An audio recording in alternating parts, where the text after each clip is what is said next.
So this is a quick video on how to change your starter motor in a Nissan Elgrand E51. Now we had a failed battery and a failed starter motor that sounded like this.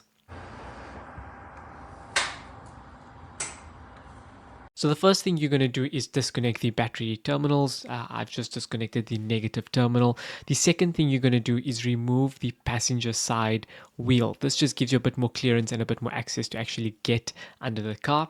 Once you're under the car, you need to remove the undercover tray.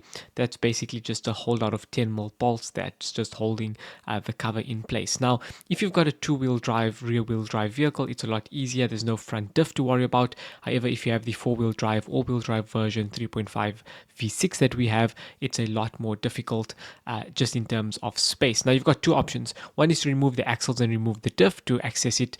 However, I didn't use this option. You can basically access it just from underneath, but space is tight. So what you're going to do is remove two 14mm bolts. You'll see the first one is here. It's basically sitting on the outside. It's super easy to access. And then the second 14mm bolt is sitting higher up, actually in the starter motor. So once you've got those two 14mm bolts removed, then you're going to go on to removing basically the power lead that attaches to the starter motor. That's sitting on 12. That's a 12mm bolt. And then you just have one plug, electrical connector to unplug.